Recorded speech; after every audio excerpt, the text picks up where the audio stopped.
Again, good morning to all of you. I had recently come on 9th May.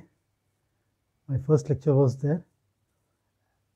And in continuation to the Technology Day celebration, I am again pleased to be here in front of you all and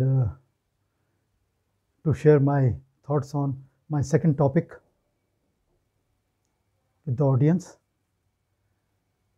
So this time, my topic is on India into space. Research, self-reliance, career opportunities, space industry. I shall be covering in detail on these topics. Now, to start with, about ISRO, my other colleagues also are sharing different subjects on space science and technology. So, as you all are aware, Indian Space Research Organization, under the leadership of Dr. Vikram Sarabhai, started our venture during 1962-63, and we have reached a level of excellence in terms of our developments in launch vehicles, rockets, satellites, and our application scenario. About the launch vehicles, I'll briefly cover. PSLV, Polar Satellite Launch Vehicle, is one of the best workhorse for ISRO to launch small satellites in the low Earth orbit of 500 to 1000 kilometers. So basically, this is the orbit for remote sensing satellites. So PSLV, we are launching frequently. We are launching multiple satellites for foreign countries from time to time. And then we have our bigger vehicle, GSLV, Geostationary Satellite Launch Vehicle, which is basically meant for launching higher strength, high weight communication satellites, navigation satellites in geostationary orbit. Geostationary orbit is in the range of 36,000 kilometers. So we have Indian Remote Sensing Satellite, which is basically Earth observation satellite, which takes care of terrestrial images on land, air, forestry, sea, under ocean, all the data. In fact, getting pictures of the agriculture and so on. About the communication satellites, we have INSAT, GSAT series now. So these communication satellites, as I mentioned, are in 36,000 kilometers, and they serve a gamut of applications for the common man. We have communication through satellites. We have high-speed communication, high-speed internet across remote corners of the country. We have telemetry. We have telemedicine, teleeducation, radio, television, weather forecasting, disaster management, and then we go for environmental monitoring also. We require satellites, and this goes on. For smart cities planning, we require images, and for the country's security also, we have satellites which are required for military surveillance. Basically, They are meant for getting fast pictures on the on our borders with other countries, locations of the activities going on the border, and so on, which helps the Indian Army and Indian Air Force also in tackling the situation efficiently. So this one is there. Then we have all these satellites. Of course, now we have our own navigation satellites. We have now, right now, 8 satellites in orbit, which is geo transfer orbit basically. They are in 20,000 kilometers. So now India has successfully developed our own geostationary positioning system, GPS. So equivalent to Google, and it's not now getting operational, and in short time we shall have on specific mobile this Navik system. This basically defined as Navik. So it takes care of positioning, location, and time, just like what Google does. That's a big achievement for ISRO. Also, then let us talk briefly on the interplanetary missions. 2008, we launched our Chandrayaan-1 mission, which in 2009, for the first time in the world, the location of water and ice was found on the moon. Then we had our Mars Orbiter mission, which was launched in 2013, became operational in 2014, and now, even now, with its efficiency, it's working and it's sending a lot of pictures and images of the Mars orbiter and sending to our control stations on the ground. So then recently we had our, in between we had, for the astronomical researchers, AstroSat satellite. That was India's first Earth observatory, which was launched about 4 years back, and it's working efficiently, which is really helping the astronomical researchers across India, elsewhere. Recently, of course, you are all aware, we had our Chandrayaan-2 launch, which went, and now, right now, the orbiter is working efficiently. Now, in the future, we have, within 1 year, Chandrayaan-3 is going to be launched, basically with the purpose of landing on the soft portion of the moon, the darker side of the moon. Then we have Mars 2 mission, we have very important solar Aditya L1 mission this year, and the series goes on. So this is the scenario for the next 5 years for ISRO, apart from regular launching of IRS and communication satellites for us, and also for multiple satellites for the world countries.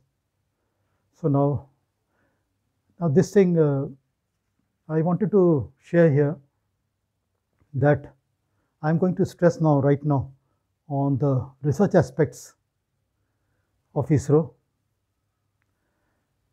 We have very excellent ISRO academia partnership with various institutions across country.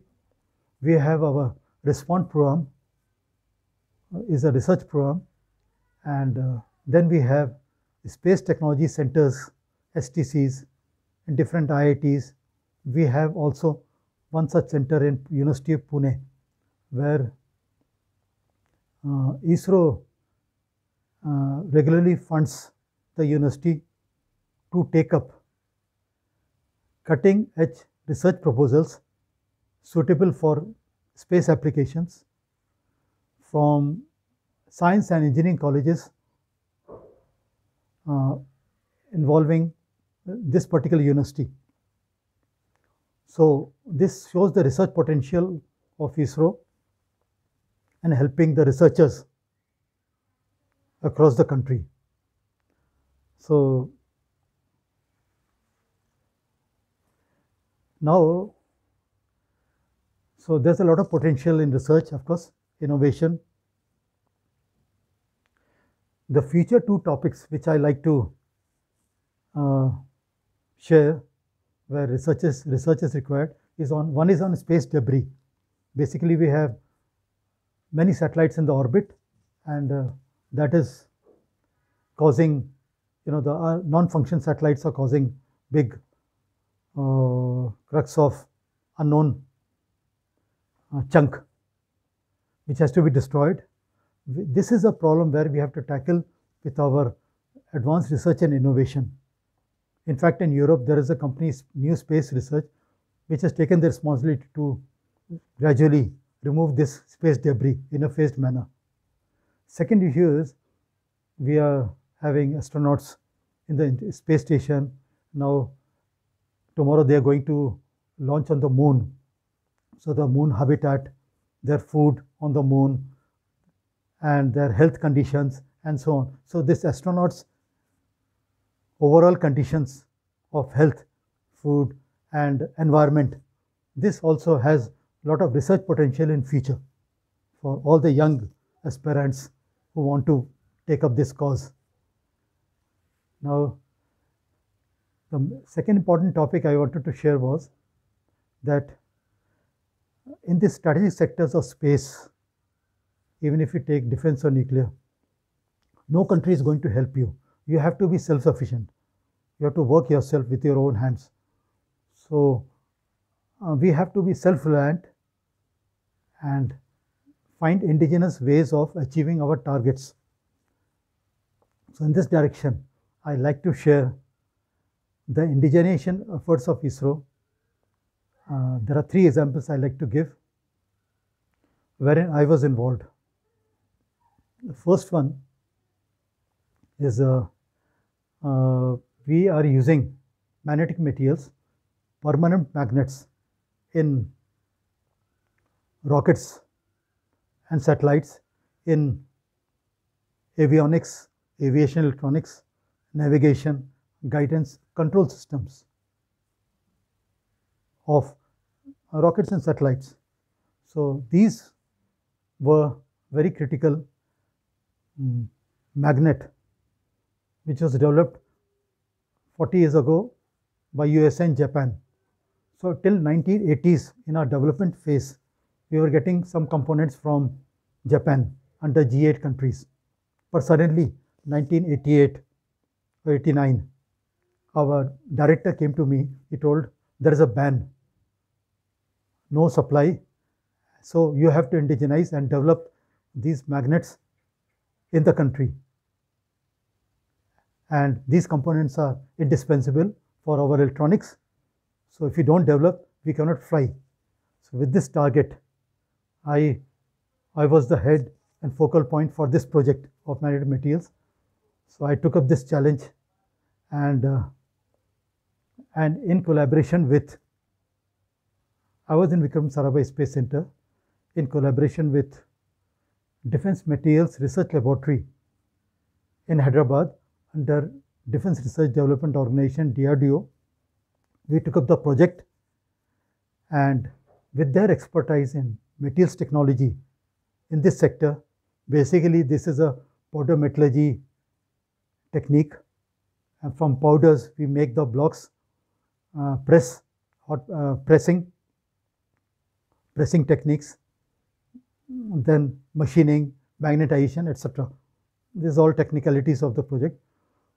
So within 2 years, we could indigenize the first set of components, and they were components different shape, just like materials technology at DRDO.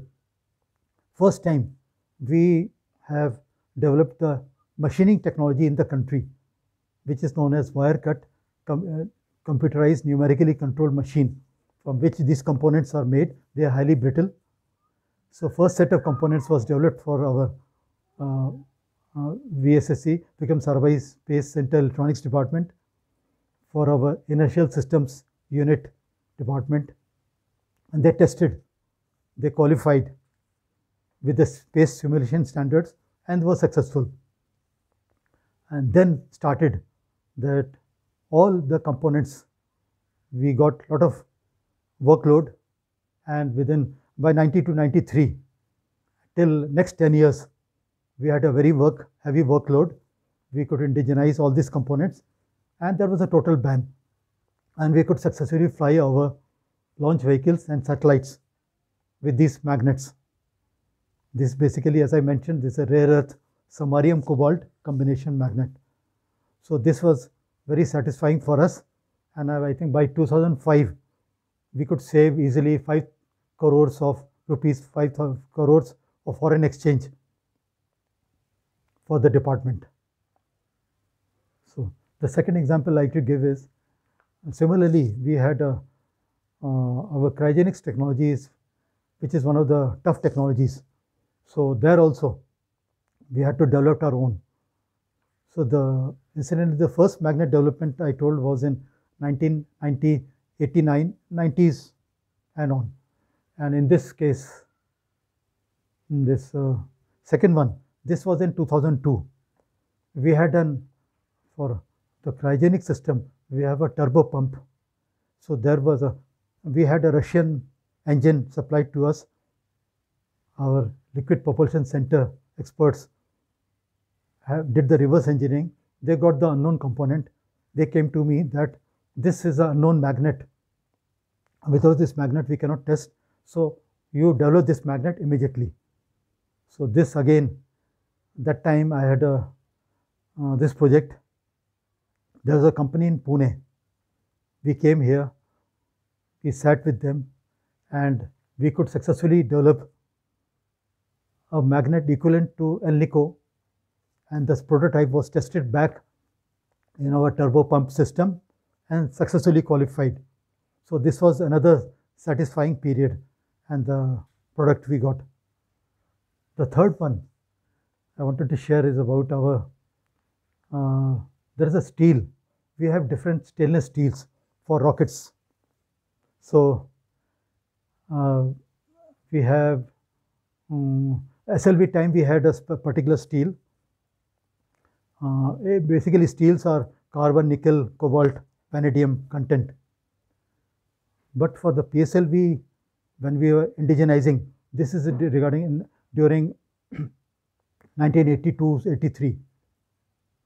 The best material was defined as maraging steel. It's a special stainless steel with very strong mechanical properties and suitable for the extremely tough first stage of the rocket. So this project was given.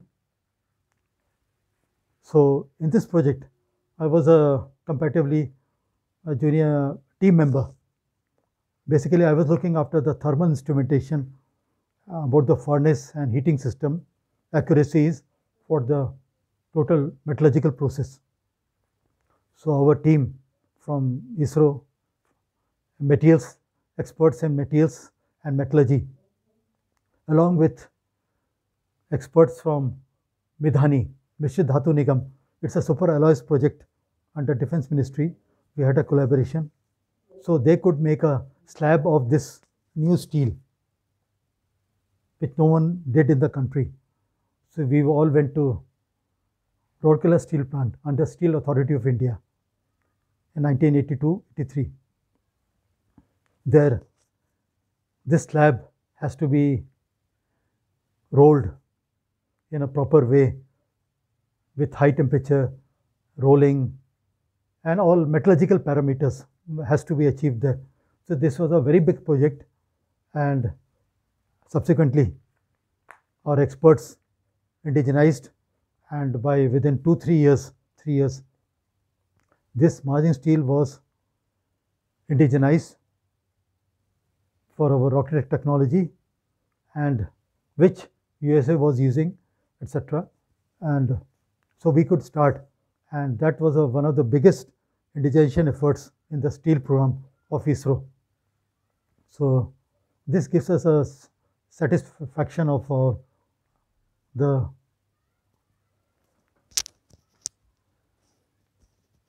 now I am coming to career opportunities, because here also, as already I mentioned about the research potential, career opportunities are there. Those who are aspiring to do aeronautics or aerospace, they have a better chance to qualify for space job. But not only that, nowadays even physics, chemistry, even biology, science, and all other disciplines of engineering are equally important for ISRO with a wide variety of activities and applications. So we have, as I mentioned, ISRO Vikram Sarabhai Space Center in Trivandrum and Liquid Propulsion Center, ISRO Satellite Center, Space Application Center, and Launching Center, and our control centers across require a lot of expert manpower to work in this direction. And for that, of course, after 12th you have your entrance examination, and which takes care of standard IIT pattern exam. You can qualify.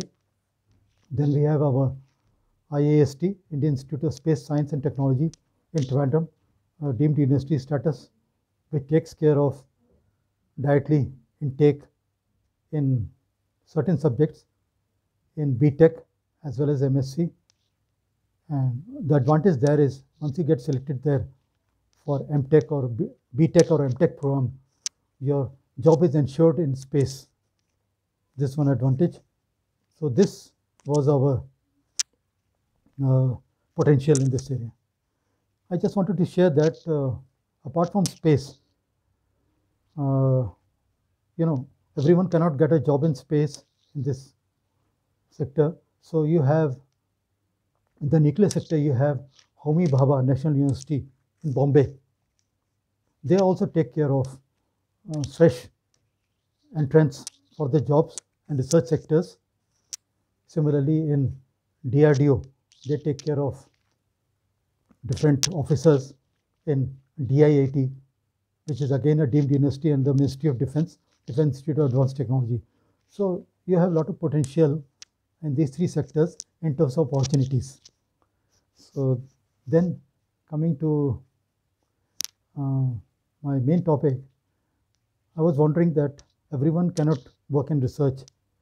So we should talk about our industry, space industry. Space industry basically means ISRO has standardized our technologies and transferred to high-tech industries. They have been trained to develop the products. So we have famous industries in India, in this HAL. Then we have in the private sector, Larsen & Toubro in Bombay. We have Godrej Industries in Bombay. We have Walchand Industries near Pune. They have been dedicated, and during the last 40 years, they have been developing various components for rockets, satellites, and so that ISRO concentrates more on research and innovation. But all these products in the industry are standardized, but they are conducted under strict vigilance of ISRO's quality control. So this is a lot of scope is there in these sectors and industrial sectors also. Similarly, in defense also, you have now public and private sectors where you have a lot of job scopes.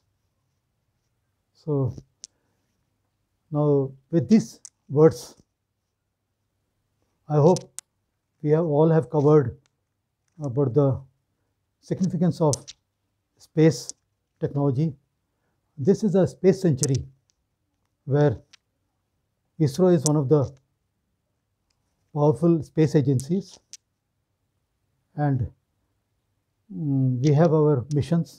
We have our Gaganyaan mission coming, where we have astronauts. We have selected Indian Air Force astronauts. They are under training. By 2021 or 22, our Gaganyaan mission will go. Then we are aspiring for reusable launch vehicle. RLV technology. Then we are aspiring for mini space station, which will take another 10 years or so, and we are in this field.